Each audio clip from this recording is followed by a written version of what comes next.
BMC news live from Kochi Malayalam വാർത്തകൾ നിങ്ങൾക്കായി അവതരിപ്പിക്കുന്നത് Cochin Kalabhavan Angamaly franchise powered by heal life Thottakattukara Nazareth villas and BMC production Angamaly. നമസ്കാരം, BMC radio Malayalam വാർത്തകളിലേക്ക് സ്വാഗതം. ഞാൻ ധനുകൃഷ്ണ.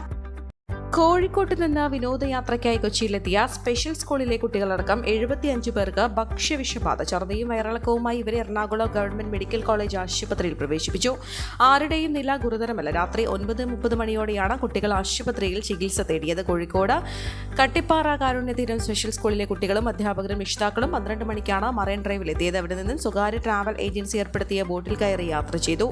ബോട്ടിൽ ടൂർ ഓപ്പറേറ്റർ ഏർപ്പെടുത്തിയ വെജിറ്റേറിയൻ ഭക്ഷണം വിളമ്പിയിരുന്നു. ഇതിനുശേഷം വൈകിട്ടോടെ ഇടപ്പള്ളിയിലെ മാൾ സന്ദർശിക്കുന്നതിനിടെയാണ് കുട്ടികൾ അസ്വസ്ഥത പ്രകടിപ്പിച്ചത്. ഉടൻ തന്നെ ഗവൺമെന്റ് മെഡിക്കൽ കോളേജ് ആശുപത്രിയിൽ എത്തിക്കുകയായിരുന്നു.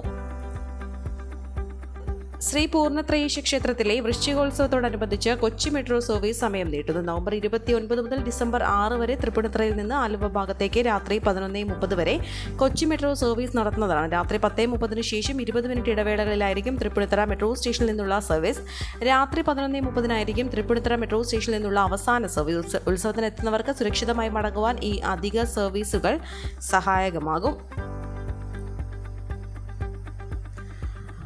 എയർഗണ്ണിൽ നിന്നുള്ള വെടിയേറ്റ യുവാവിന് ഗുരുതര പരിക്ക്. മൂവാറ്റുപുഴ മുടവൂർ പൊതിയെടുത്ത കുന്നൽ റഷീദിനെയാണ് ഗുരുതര പരിക്കുകളോടെ ആശുപത്രിയിൽ പ്രവേശിപ്പിച്ചത്. റഷീദ് അപകടനില തരണം ചെയ്തിട്ടില്ല. ഇന്നലെ ഉച്ചയോടെയാണ് സംഭവം. റഷീദ് സ്വയം എയർഗൺ ഉപയോഗിച്ച് വെടിവെക്കുകയായിരുന്നുവെന്നാണ് പ്രാഥമിക നിഗമനമെന്നും പോലീസ് പറഞ്ഞു. വിശദമായ അന്വേഷണം നടക്കുകയാണ്. കോവിഡാനന്തര കാലഘട്ടത്തിൽ ജീവിതശൈലി രോഗങ്ങളുള്ളവർക്ക് സന്തുലിതമായ ആരോഗ്യ പരിപാലനത്തിന് ആലുവയ്ക്കടുത്ത് തോട്ടക്കാട്ടുകര ജംഗ്ഷനിൽ ഹീൽ ലൈഫ് തുറന്ന പ്രവർത്തനം ആരംഭിച്ചിരിക്കുന്നു. ഫിസിയോതെറാപ്പി, സൈക്കോളജി, ആയുർവേദ ചികിത്സകൾക്കായി 8089011722 ബന്ധപ്പെടാവുന്നതാണ്. എറണാകുളം RT ഓഫീസിൽ നിന്ന് ഡിസംബർ 1 മുതൽ ഡ്രൈവിംഗ് ടെസ്റ്റിന് അനുവദിച്ചിരുന്ന സ്ലോട്ടുകൾ റദ്ദാക്കുന്നതോടെ ഇവരിൽ പകുതി പേർക്ക് പുതിയ തീയതി ലഭിക്കാൻ 3 മാസം വരെ കാത്തിരിക്കേണ്ടി വരും. സ്ലോട്ട് റദ്ദാക്കുന്നതിൽ കൂടുതലും ഡിസംബർ, ജനുവരി, ഫെബ്രുവരി മാസങ്ങളിൽ ഡ്രൈവിംഗ് ടെസ്റ്റിന് തീയതി കിട്ടിയവരാണ്. ഇവർ ഓൺലൈനിൽ പുതുതായി തീയതിക്ക് ശ്രമിക്കുമ്പോൾ മാർച്ച്, ഏപ്രിൽ, മെയ് മാസങ്ങളിലേക്ക് വരെ തീയതി നീണ്ടുപോകും. ഭാഗ്യമുള്ള കുറേ പേർക്ക് സമീപ തീയതികളിലും ലഭിക്കാനിടയുണ്ട്. 8000-ഓളം പേർക്ക് നേരത്തെ അനുവദിച്ച തീയതിയാണ് റദ്ദാക്കപ്പെടുന്നത്. 3 മാസം മുൻപ് തീയതി എടുത്തവരാണ് ഇവരിൽ പലരും. വീണ്ടും ഡ്രൈവിംഗ് ടെസ്റ്റ് തീയതിക്ക് അപേക്ഷിക്കുമ്പോൾ ഇവർക്ക് പുതിയ അപേക്ഷകരും രംഗത്തുണ്ടാകുമെന്നാണ്. തീയതി നീണ്ടുപോകുമെന്ന ആശങ്കയ്ക്ക് കാരണം. നേരത്തെ 140 പേർക്കാണ് ദിവസവും തീയതി അനുവദിച്ചിരുന്നത്. ഇനി ദിവസം 80 പേർക്ക് മാത്രമാണ് ഡ്രൈവിംഗ് ടെസ്റ്റിന് തീയതി അനുവദിക്കുന്നത്. എണ്ണം കുറച്ചതും തീയതി നീളാൻ കാരണമാകും. ലഭിച്ച തീയതി റദ്ദാക്കപ്പെട്ടവരും പുതുതായി ലേണേഴ്സ് ടെസ്റ്റ് പാസ്സായവരും ഒരുമിച്ച് ഓൺലൈനിൽ പുതിയ തീയതിക്കായി പരതുമ്പോൾ പലരും മാസങ്ങൾക്കപ്പുറത്തേക്ക് പിന്തള്ളപ്പെടും. ഡ്രൈവിംഗ് ടെസ്റ്റ് നടത്തിയിരുന്ന മോട്ടോർ വെഹിക്കിൾ ഇൻസ്പെക്ടർമാരെ മറ്റു ജോലികൾക്ക് നിയോഗിച്ചതോടെ ടെസ്റ്റുകളുടെ എണ്ണം കുറച്ചതാണ് കടുത്ത പ്രതിസന്ധി ഉണ്ടാകാൻ കാരണം.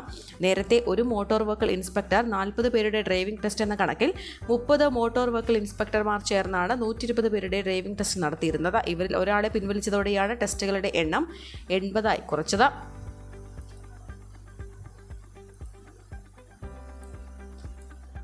ഹാർബർ പാലത്തിന്റെ നവീകരണ ജോലികളുടെ ഭാഗമായുള്ള ടാറിംഗ് ജോലികൾ ഇന്നലെ ആരംഭിച്ചു. ഒരാഴ്ചയ്ക്കകം ജോലികൾ പൂർത്തീകരിച്ച് പാലം ഗതാഗതത്തിനായി തുറന്നു നൽകുമെന്നും KJ മാക്സി MLA പറഞ്ഞു. പാലത്തിന്റെ മേൽഭാഗത്തുള്ള ടാർ യന്ത്രം ഉപയോഗിച്ച് പൂർണ്ണമായും പൊളിച്ചു നീക്കി. മധ്യഭാഗത്ത് പലക വിരിച്ച് അതിന് മുകളിൽ ഷീറ്റ് പാകിയിരുന്ന ഭാഗത്തെ ടാറും പൊളിച്ചു നീക്കി. ടാറിങ്ങിന് പകരം കോൺക്രീറ്റ് നടത്താൻ ആലോചനയുണ്ടെന്നും അത് ഉപേക്ഷിച്ചു. കോൺക്രീറ്റിങ്ങിനും അത് സെറ്റാകുന്നതിനുമായി 1 മാസത്തോളം സമയമെടുക്കുന്നതിനാലാണ് ടാർ ചെയ്യാൻ തീരുമാനിച്ചത്. ഗതാഗതം തിരിച്ചുവിടുന്ന BOT പാലത്തിൽ തിരക്കേറുന്ന സമയത്ത് അരികിലുള്ള സൈക്കിൾ ട്രാക്കിലൂടെ ഇരുചക്ര വാഹനങ്ങൾ കടത്തിവിട്ടിരുന്നെങ്കിലും ഇന്നലെ ഇരുമ്പ് പൈപ്പ് ഉപയോഗിച്ച് തടസ്സം സൃഷ്ടിച്ചത് പ്രതിഷേധത്തിനിടയാക്കി. പാലത്തിന്റെ കിഴക്കുഭാഗത്ത് സൈക്കിൾ ട്രാക്ക് അവസാനിക്കുന്ന ഭാഗത്ത് കുഴി പോലെ കിടക്കുന്നത് അപകടത്തിന് ഇടയാക്കുന്നതിനാലാണ് ഇതുവഴി വാഹനങ്ങൾ കടത്തിവിടാത്തതെന്നും പോലീസ് പറഞ്ഞു. അമിതഭാരവുമായി ടോറസ് ലോറികളുടെ യാത്ര മൂലം ഓണക്കൂർ പാണ്ടിയൻപാറ നെച്ചൂർ റോഡിനടിയിലൂടെ കടന്നുപോകുന്ന ശുദ്ധജല വിതരണ പൈപ്പുകൾ തകർന്നു. കക്കാട് ശുദ്ധജല വിതരണ പദ്ധതിയിൽ നിന്നും മേഖലയിലെ വിവിധ പഞ്ചായത്തുകളിലേക്കും ശുദ്ധജലം എത്തിക്കുന്ന പൈപ്പുകളാണ് ഇതുവഴിയുള്ളത്. ഉന്നത നിലവാരത്തിൽ പൂർത്തിയാക്കിയ റോഡിലൂടെ ഭാരവാഹനങ്ങൾക്ക് പൊതുമരാമത്ത് വകുപ്പ് നിയന്ത്രണം ഏർപ്പെടുത്തിയിട്ടുണ്ട്. ഇത് അവഗണിച്ചാണ് ഇരട്ടിയിലധികം ഭാരവുമായി ലോറികൾ പായുന്നത്. നാട്ടുകാർ എതിർപ്പുയർത്തുമ്പോൾ സർവീസ് നിലയ്ക്കുമെങ്കിലും വീണ്ടും കാര്യങ്ങൾ പഴയപടിയാകും. തിങ്കളാഴ്ച വൈകിട്ട് കക്കാടിന് സമീപം തൊടുവാക്കുഴി സംഭരണിയിൽ വീടിലേക്ക് ശുദ്ധജലം എത്തിക്കുന്ന പൈപ്പ് പൊട്ടി. കുത്തൊഴുക്കിന്റെ ശക്തിയിൽ റോഡിന്റെ പ്രതലം തകർന്നതോടെ ഈ ഭാഗം റിബൺ കെട്ടിത്തിരിച്ചു.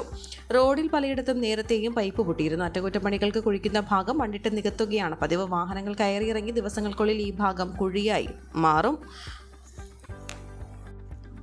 കൽവത്തി കമ്മ്യൂണിറ്റി ഹാളിന് മുന്നിലുള്ള വീടുകളിൽ ശുദ്ധജല വിതരണ പൈപ്പിൽ നിന്ന് ലഭിക്കുന്നത് ദുർഗന്ധമുള്ള മലിനജലം. ജല അതോറിറ്റി അധികൃതരോട് പരാതിപ്പെട്ടിട്ടും നടപടി ഉണ്ടാകുന്നില്ലെന്നും പരിസരവാസികൾ പറഞ്ഞു. കൽവത്തി തുരുത്തി പ്രദേശങ്ങളിൽ സ്ഥിതി രൂക്ഷമാണ്. ഭക്ഷണം പാചകം ചെയ്യുന്നതിനും മറ്റും ആളുകൾ കുപ്പിവെള്ളം വാങ്ങിയാണ് ഉപയോഗിക്കുന്നത്. മഞ്ഞപ്പിത്തം അടക്കമുള്ള രോഗങ്ങൾ പടർന്നു പിടിക്കാൻ സാധ്യതയുള്ളതിനാൽ ആശങ്കയിലാണ് പ്രദേശവാസികൾ. ജലവിതരണ പൈപ്പിൽ മലിനജലം കയറുന്നത് എവിടെ നിന്നാണെന്ന് കണ്ടെത്തി പൈപ്പിന്റെ അറ്റകുറ്റപ്പണി ഉടൻ നടത്തണമെന്ന് മുസ്ലിം ലീഗ് സംസ്ഥാന പ്രവർത്തക സമിതി അംഗം NK നാസർ ആവശ്യപ്പെട്ടു. ഈ വാർത്തയോട് കൂടെ BMC റേഡിയോ മലയാളം വാർത്തകൾ സമാപിക്കുന്നു. നന്ദി, നമസ്കാരം.